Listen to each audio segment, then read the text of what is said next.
We all dream to have our very own electric vehicle. Well, okay, let's be honest, not everyone does. But for those people who are part of the mainstream, an electric vehicle might be something that sounds very amusing and interesting too.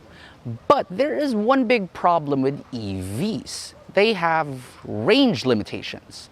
And here in the Philippines, we don't have the best infrastructure for charging stations. But Nissan came up with a solution, and it is this car right here.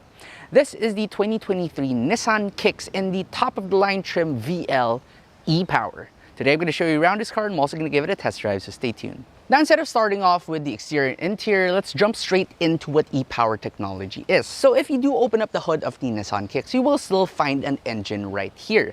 This is a 1.2-liter inline-3 gasoline engine, which makes 136 horsepower and 280 newton meters of torque.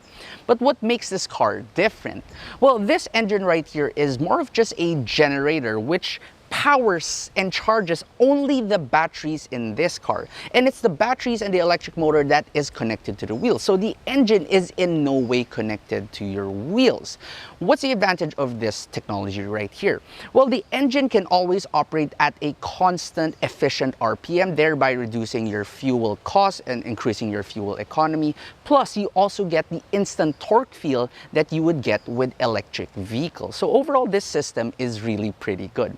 Think about it as having an electric car, but also having a genset, a generator inside your car. That is how this works. Fuel economy wise, you can do around 15.4 kilometers per liter in heavy city traffic conditions at an average speed of 17 kilometers per hour. And on the highway, you can do around 20.8 kilometers per liter with an average speed of 73 kilometers per hour. Enough with the nerdy bits, now let's go on for the conventional review. Okay, exterior wise in Nissan Kicks, I love how it's not too futuristic looking. It's just rather modern and very in line with the Nissan design.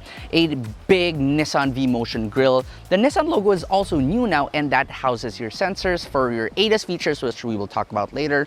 Full LED headlights with DRLs, and you also get LED fog lights down below. Over onto the side of the car, you can see that the Nissan Kicks is really small. Remember, this is a subcompact crossover, which means it is perfect for city driving. You also get 17-inch rims with this one and a gloss black roof. Now, Nissan was trying to go for the floating roof design with this one, but honestly, they made the A pillars and also here on the C pillars satin black, so it doesn't really follow too much with the floating roof effect. You do get repeaters on your side mirrors, and your side mirrors are also blacked out. Now over towards the back, you get V-shaped taillights, LEDs as well, and you have this thing that really just connects these two taillights together. Looks rather modern. There is a Kicks badge and an e-Power badge, but this diffuser right here, well, imitation diffuser, well, yeah, it is just an imitation diffuser.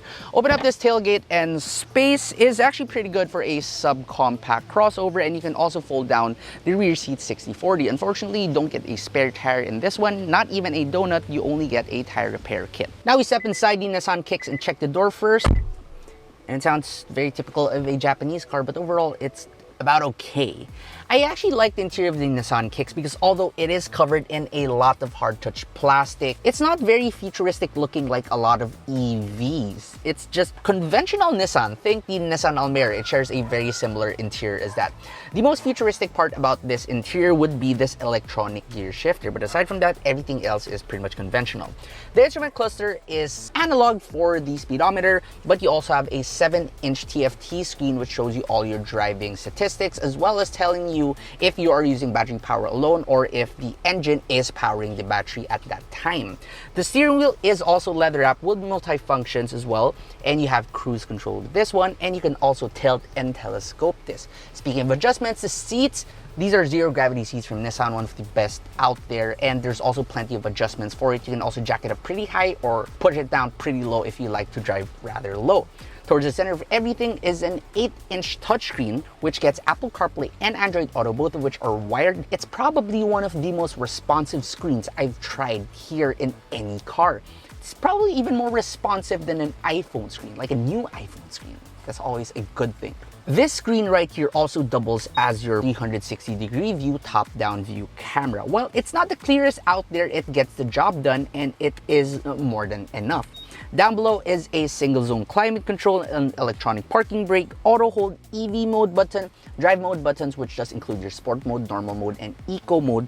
Plus, you also have these two adjustable cup holders that can fit larger or smaller drinks as well. And you also have a huge bottle holder towards the side. As for features inside the Nissan Kicks, you get autonomous emergency braking, forward collision warning, hill start assist, driver attention warning, and you also get 6 airbags with this one, plus 6 speakers as well. And now the back doors are a little bit better than the front. Once you're seated back here, the seats are quite comfortable. Thigh support is also pretty good.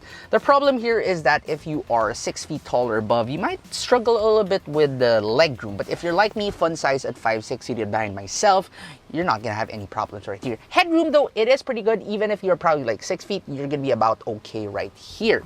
What toys do you have? You get 2 map pockets and 2 USB-A ports, but that's about it. You don't even get your own armrest back here. And seating 3 people back here is not exactly the best because the car is rather narrow, so only reserve that for short journeys or for extremely thin people. Now we get to drive the Nissan Kicks e-Power in this VL trim. And we are currently here inside the city, which is the perfect place to test out a hybrid vehicle or an EV because here's the thing, you know, when you're in stop and go traffic and you spend a lot of time idling, hybrid cars can offset the fuel you use during stop and go traffic because, well, you can just run on your electric motor. Anyway, here inside the city, the car is incredibly easy to maneuver. It feels so light on its feet. And most importantly, if you do have the roads for it, you can just put it in sport mode, eco mode, or whatever mode you want to have, and you just floor it, and it really does kick you back to your seat, and it picks up speed immediately because you have peak torque from the get-go, which is something that you can't get with internal combustion engines. And that's the main thing about this car. A lot of people would say, isn't it a dumb idea to like have an engine and have like this electric motor? Well, no, because it's not exactly the same thing as a conventional hybrid. What you have here is just a charger for electric motor. That way you still get to harness all the powers of an EV, which is exactly what you get here. That's what I absolutely love about the Nissan Kicks. Second, in the city, I mentioned earlier, you can do around 15.4 kilometers per liter. This is with really, really heavy city traffic. So I've compared a lot of cars in this segment. None can reach as good as what you get with the Nissan Kicks. And moving back, the power. Okay, great inside the city, instant torque, immediate power. The only problem with this, a little bit of a downside, is that since you do have like 136 horsepower overall, when you are already going on the highway and you're going, for example, from 80, you want to accelerate all the way to 100, it's not as fast as your initial acceleration from a standstill. So just manage your expectations when it comes to that. Suspension in the car is actually pretty good. It's a little bit tuned towards the firmer side of things, which means that no one will puke even if you are on twisty roads, but there still is a little bit of lean, especially when you push it hard over corners. But also, it's just a little bit soft enough for you to go over bumps and potholes without really feeling any pain in your body. And plus, you have those Nissan Zero Gravity seats, which are just downright comfortable. What about noise and vibration? Noise-wise, it's quite interesting because when the car is running on electric motor alone, well, yes, of course, you don't hear anything. But if you are just reversing with or without the motor, the car will actually emit some sort of futuristic space-age noises, like it's like you're watching Star Trek or watching Tron. Yes, this will make those sounds to warn pedestrians in the area that you are reversing. Pretty cool. The only issue is that when you are on the highway, it can get a little bit loud in here.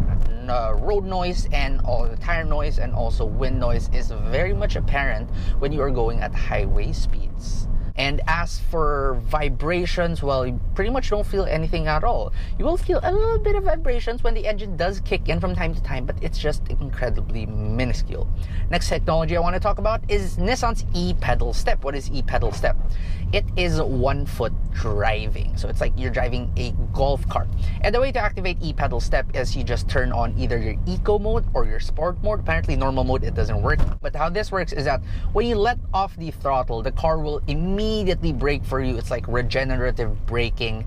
And if you want it a little bit stronger, you can get out of D mode and go into B mode, like brake mode, and it will decelerate even faster. It's something that you have to get kind of used to at first, but honestly, it took me around 2 to 3 minutes to get used to it, and right now I am really enjoying this. One thing to note is that when you are coming to a complete stop, you will still need to step on your brakes because the e-pedal step doesn't really stop you all the way to a complete standstill. Visibility inside the Nissan Kicks, the rear window is rather small. The A-pillar is slightly thick, but aside from that, it's quite easy to maneuver, to park, and you also have that 360-degree view top-down camera, which is very helpful. The barrier of entry for electric vehicles in the Philippines is pretty high, but thankfully Nissan came up with this car right here to crush that barrier.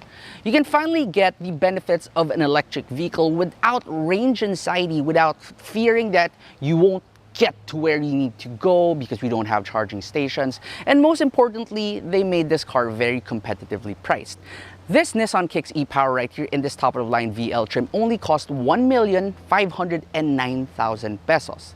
And at this price point, personally, I do want to own one of these.